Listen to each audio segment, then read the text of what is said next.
केंद्र शासनानं 28 जुलै 2025ला एक सडक परिवहन राजमार्ग मंत्रालयाने काय अधिसूचना काढलेली आहे आणि या अधिसूचनेमध्ये 18 ऑगस्टपर्यंत सजेशन ऑब्जेक्शन या देशातल्या ट्रॅक्टर ट्रॉली मालकांच्याकडून मागितलेलं आहे।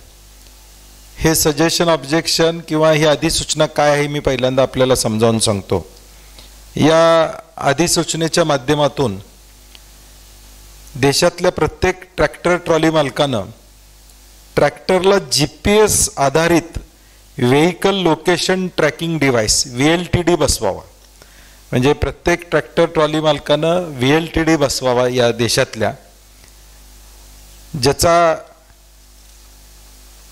ज्याची किंमत 8 ते 15 हजार रुपये असणार आहे। दुसरं नवीन नियम म्हणतो ट्रॅक्टरमध्ये इव्हेंट डाटा रेकॉर्डर EDR, म्हणजे विमानात जसा ब्लॅक बॉक्स असतो तसा ब्लॅक बॉक्स बसवावा असं त्यामध्ये म्हणते। त्याचा अजून ब्लॅक बॉक्स त्या किमतीचा किती आम्हाला माहीत नाही, पण अंदाजे किंमत 10 ते 15 हजार असण्याची शक्यता, कारण की बाजारपेठमध्ये त्याची किंमत कुठं मिळत नाही।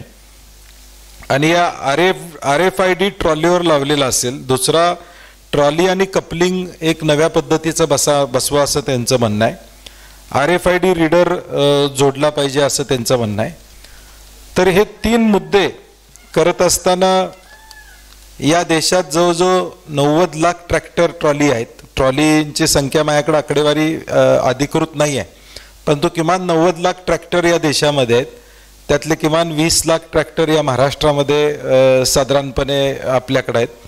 आणि ज्या ज्या लोकांच्याकडे ट्रॅक्टर आहेत त्यांनी साधारणपणे त्याला ट्रॉली वेगवेगळ्या कारणासाठी करून घेतलेले आहे, हे आपल्याला देखील सगळ्यांना माहीत आहे। मग शेतातलं साहित्य घेऊन जाण्यासाठी असू दे, शेतातलं धान्य घेऊन जाण्यासाठी असू दे, किंवा वैरण घेऊन जाण्यासाठी असू दे, ट्रॅक्टर ट्रॉलीचा वापर हा शेतकरी सातत्यानं त्या ठिकाणी करत असतो।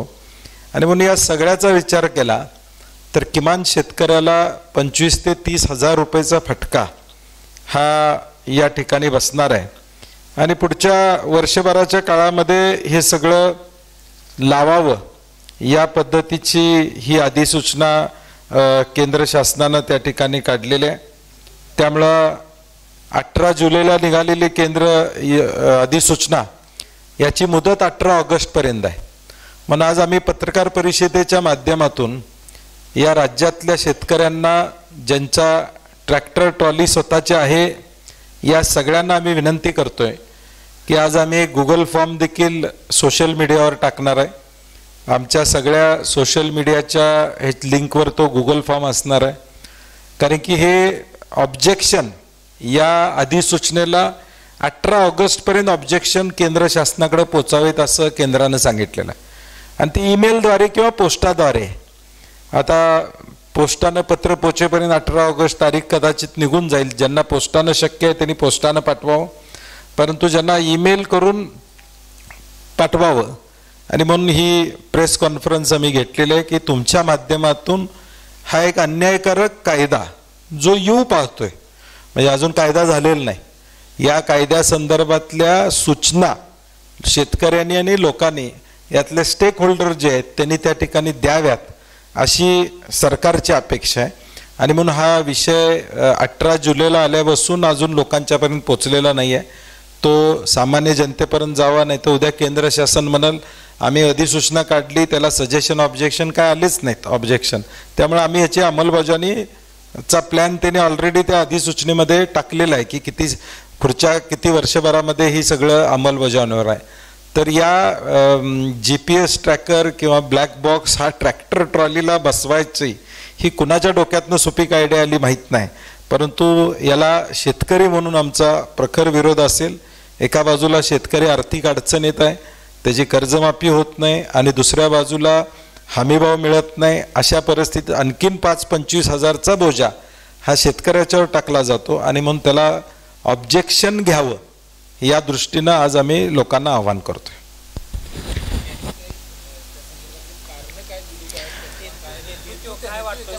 नाही, या आता त्या अधिसूचनेत तसं काहीच त्यांचं दिसत नाही की हेतू या मागचा काय। आणि हेतू काय असू शकतो? आता GPS कशासाठी? आमचा आता रानातनं ट्रॅक्टर घरात येणार, आता हा माल वाहतूक ट्रक वगैरे आहेत त्याला GPS ठीक आहे, माल वाहतूक करणारे ट्रक त्याला GPS चा विषय वेगळा आहे, कारण की तो कुठंतरी माल घेऊन जात असतो, त्या मालकाला माहिती पाहिजे असतं माल घेऊन जातो. आता प्रत्येक सरसकट सगळ्या ट्रॅक्टर्सना हे लावायचं कारण केंद्रानं आता त्याचं स्पष्टीकरण द्यावं. नाही आता ते माहीत नाही अजून, त्याचा संशोधन बॅकवॉश करणारी कंपनीज आम्हाला सापडलेली नाही. बारका असा म्हणजे ज्या गोष्टी त्यांनी EDR म्हणलेला आहे तो EDR store critical vehicle data, हे आमच्याकडे अजून आम्ही सुद्धा त्याच्यावर सर्च केलं की EDR देणारी कंपनी कुठली आहे का, म्हणजे आता हे नियम झाल्यावर मॅन्युफॅक्चरिंग कंपनी कोणतरी घालेल आणि त्याच्यात मुदत त्यांनी EDR करण्यासाठी लावण्यासाठी 2027 1 एप्रिल 2027 असं दिलेलं आहे आणि 1 ऑक्टोबर 2026 पर्यंत VLTD म्हणजे GPS, थोडक्यात शॉर्टमध्ये VLTD म्हणजे GPS, ते अधिसूचना आम्ही तुम्हाला देतोय. तर हे 2026 आणि पुढचा येते 2027 पर्यंत लावावं असं केलेलं आहे. नाही सरसकट सगळ्यांना त्या अधिसूचनेमध्ये तसं कुठेही नाही आहे. नाही 15 वर्ष असू दे नाही तर 10 वर्ष असू दे, काही GPS ची आमच्या ट्रॅक्टर ट्रॉलीला गरज काय शेतकऱ्याच्या?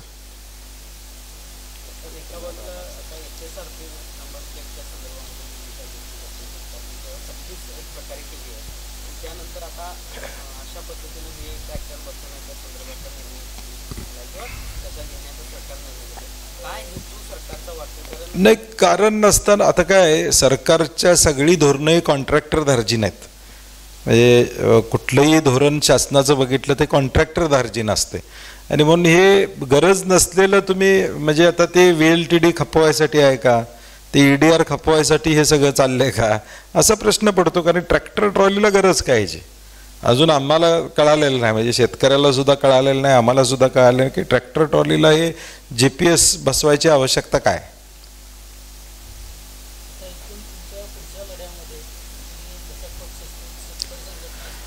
नाही आम्ही आज हा प्रश्न मी प्रसारमाध्यमांच्या माध्यमातून सर्वांच्यापर्यंत पोचवायचा प्रयत्न करतोय. उद्या 18 तारीख, आज पहिला मुद्दा काय की 18 तारखेपर्यंत ऑब्जेक्शन, पहिलं शेतकऱ्याने ऑब्जेक्शन नोंदवावं हे माझं मत आहे. 18 तारखेपर्यंत किती ऑब्जेक्शन्स या देशातली जातात त्याच्यावर या बिलाचं भवितव्य असणार आहे आणि म्हणून राष्ट्रीय पातळीवर सुद्धा आम्ही हा प्रश्न उचलण्याची विनंती आमच्या पक्षाला त्या ठिकाणी करणार आहोत, जेणेकरून कारण की हरियाणा असू दे, पंजाब असू दे, राजस्थान असू दे, मध्य प्रदेश असू दे, सगळीकडे शेतकरी आहेत आणि सगळीकडे ट्रॅक्टर ट्रॉली प्रत्येकाची आहेच. म्हणजे हा देशव्यापी विषय आहे, फक्त महाराष्ट्रापुरता मर्यादित नाही तर हा देशव्यापी विषय आहे आणि म्हणून हा देशामध्ये सगळ्या ट्रॅक्टर ट्रॉली मालकांच्यापर्यंत जावा आणि 18 तारखेनंतर पुन्हा आम्ही आंदोलनाची दिशा स्पष्ट करू. सरकारची भूमिका काय राहते 18 तारखेनंतर, हे अंमलबजावणी करायची झाली तर उद्या ट्रॅक्टर मोर्चा काढावा लागला तर आम्ही ट्रॅक्टर मोर्चा काढू.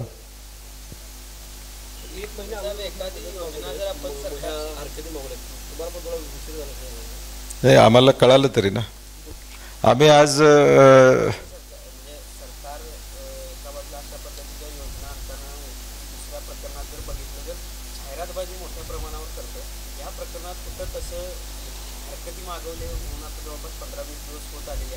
हे पब्लिक डोमेनमध्ये आलेलंच नाही, हे फक्त वेबसाईटवर त्यांच्या आलेलं आहे. काही लोकांनी माझ्या निदर्शनात एक 7-8 दिवसापूर्वी आणून दिलं की हे असं आहे. त्याच्यावर मी 4-5 दिवस माहिती घेतली की नेमकं हे कशासाठी आहे काय आहे आणि एकूण अभ्यास केल्यानंतर सरसकट सगळ्या ट्रॅक्टर ट्रॉली मालकांसाठी हे लक्षात आलं. नाही सर, म्हणजे देशातला ट्रॅक्टर ट्रॉली, आता काय त्याला देश म्हणजे दिल्ली टू कन्याकुमारी नाही तर ते आता काय नाही, काही असलं मी काय म्हणतो की काही असलं काही गरज नाही ना त्याची, म्हणजे तुम्ही काही कशासाठी म्हणला तरी त्याची गरज नाही ना. आणि माल वाहतुकीसाठी ट्रान्सपोर्ट म्हणून ट्रकचा जसा वापर जातो तसं काय ट्रॅक्टरच्या कंपन्या नाहीत, ट्रकवाल्यांच्या कंपन्या आहेत, ट्रक्स माल वाहतूक करतात, त्यांना ऑफिशियली तसं परमिट त्या ठिकाणी असतंय.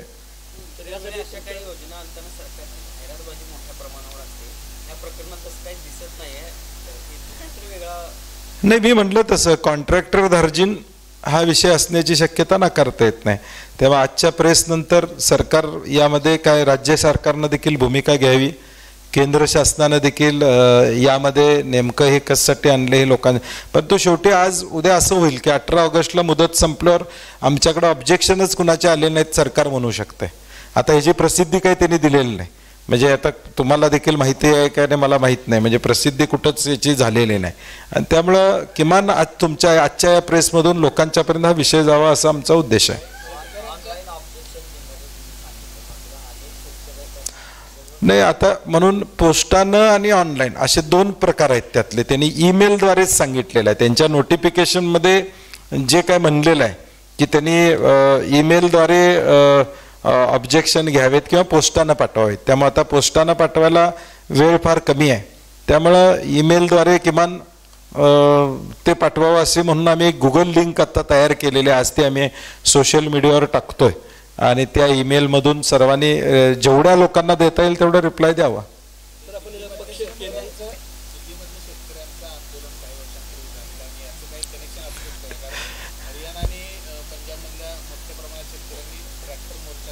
हरियाणातला ट्रॅक्टर निघाला की GPS द्वारे कळला पाहिजे. म्हणजे नाही, म्हणून म्हणतो की उद्देश हा पूर्णपणे चुकीचा आहे. म्हणजे ज्या उद्देशानं करतायत तो उद्देश आम्हाला माहीत नाही आता, आणि तो पूर्णपणे चुकीचा आहे.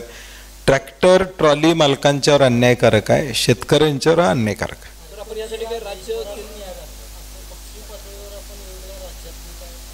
नाही, मी आता ही प्रेस झाल्यानंतर आम्ही त्याच्याबद्दल चर्चा करू. मी प्रदेशाध्यक्षांची देखील आता बोलणार आहे आणि बोलून मग राज्यव्यापी काँग्रेस पक्षाच्या वतीनं यामध्ये काय भूमिका घेता येईल. भूमिका आमची असणारच आहे शेतकऱ्याच्या बाजूने, त्याबद्दल कुठलंही दुमत नाही आहे.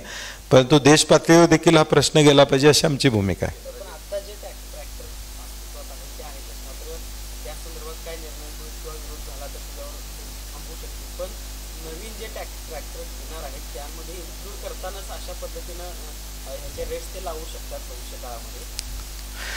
नाही, तो आता शेवटी कंपन्या जे ट्रॅक्टर ट्रॉली देणार आहेत, कारण की आता एका बाजूला बघितलं तर ट्रॅक्टरांचा खप वाढत चाललेला आहे. ॲव्हरेज एखादा ट्रॅक्टर साधारणपणे 1000-1100 तास दरवर्षी काम करायचा, तो आता 700वर आला आहे. याचा अर्थ ट्रॅक्टरांची संख्या शेतकऱ्यांच्याकडे प्रचंड प्रमाणात मोठ्या प्रमाणात वाढलेली आहे. आणि म्हणून मला पुढच्या काळामध्ये असं करण्याचा प्रयत्न झाला तर त्यांना सांगावं लागेल लोकांना की बाबा आम्ही असं करतोय म्हणून. त्यावेळी लोक भूमिका घेतील, आम्ही भूमिका घेऊ.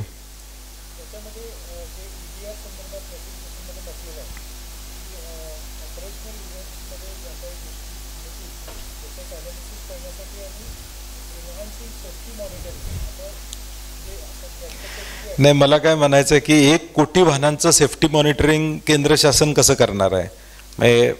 हे काय सेफ्टी मॉनिटरिंग करणार आहे माहीत नाही. आता लाखो ट्रान्सपोर्टर्सचे ट्रक देशभरामध्ये फिरत आहेत, मग त्याचं सेफ्टी मॉनिटरिंगचा विषय आहे का. मग हे फक्त कॉन्ट्रॅक्टर धार्जिन असं माझं आता 100% मत पडलेलं आहे.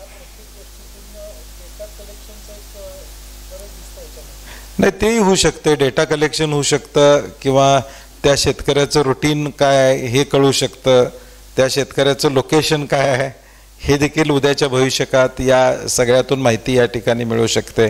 आता त्याचा डेटा नेमका कुणाकडे जाणार आहे माहीत नाही, कारण की GPS त्यांनी इक्विपमेंट बसवावं असं सांगितलेलं आहे. आता त्याचा नेमका डेटा ते इक्विपमेंट ज्यावेळी बसवू त्यावेळी त्याचा डेटा कुणाकडे जाईल हे अजून खुला. समजा त्या कंपनीला तो डेटा देण्याची मुभा मिळाली तर ते देतील कंपनी, कारण की शेवटी रजिस्ट्रेशन असेल. एक्स माणसाचा आता बाळासाहेब आळवेकरांचा ट्रॅक्टर आहे, त्यांनी लिहिलं बाळासाहेब आळवेकर ट्रॅक्टर क्रमांक MH09 काय तर तो डेटा फिट झाला. तो कुठं फिरला त्याला एक युनिक नंबर मिळेल उद्याच्या भविष्यकाळात. तो कुठं फिरला हे कळणारच ना बॅकएंडमध्ये. नाही, आम्ही विनंती करू त्यामध्ये देखील हा मुद्दा घेण्यासाठी.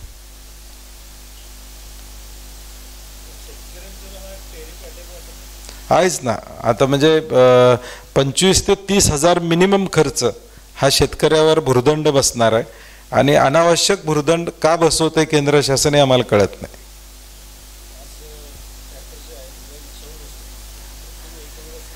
नाही कुठेही येऊ शकतं. म्हणजे ते काय उद्या आता ट्रॅक्टर ट्रॉली झालं, रिक्षावर येईल, टेम्पोवर येईल, म्हणजे कशावरही ते उद्या येऊ शकते.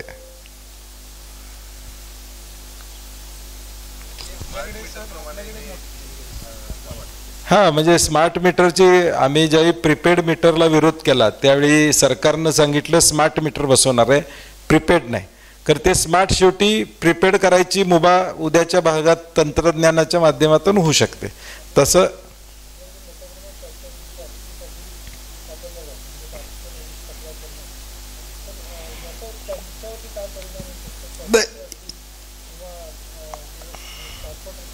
नाही नाही, हा ऊस वाहतुकीचा व्यवसाय फक्त 3 महिने चालतो, म्हणजे तो कंटिन्युअस चालत नाही. आता विदर्भामध्ये सोयाबीन घेऊन जायसाठी ट्रॅक्टर वापरला जातो. तो शेतकरी स्वतःचा ट्रॅक्टर ट्रॉलीत घालतो, मार्केट यार्डला किंवा जिथं शासनाचं विक्री केंद्र आहे तिथपर्यंत तो घेऊन जात असतो. ती काय माल वाहतूक स्वतःची माल वाहतूक करतोय, म्हणजे ते काय कमर्शियल कुणाचा तर माल घेऊन जातोय अशातला विषय तिथं नाही आहे. जसं ट्रकमध्ये कमर्शियल माल जातो किंवा मुंबई टू दिल्ली एखादं कमर्शियल माल जातो त्या ट्रकचा ठीक आहे. इथं काय कमर्शियल माल घेऊन माझा स्वतःच्या ट्रॅक्टरमध्ये माझं धान्य, माझा चारा, माझं साहित्य हे मी घेऊन जातो, ह्याला ट्रॅकरची गरज काय? शक्यता नाकारता येत नाही. म्हणजे यातून आता हे नेमकं कॉन्ट्रॅक्टर दर्जीन असण्याची शक्यता नाकारता येत ना, पहिला गोष्ट आहे. आणि त्यातून GST कलेक्शन किंवा काय असेल माहीत नाही. नाही, भुर्दंड शेतकऱ्यावर म्हणजे ट्रॅक्टर ट्रॉली जो मालक आहे त्याच्यावर आता 30,000 25,000 म्हणजे आता किमती वेगवेगळ्या येतील त्याच्या. आम्ही साधारणपणे बाजारात माहिती घेतलेली ते 15 ते 25 30 हजार पर्यंत या साधारणपणे खर्च आहे. म्हणजे तो शेतकऱ्यावर मी म्हणलं तसं अनावश्यक भुर्दंड लादलाच जाणार.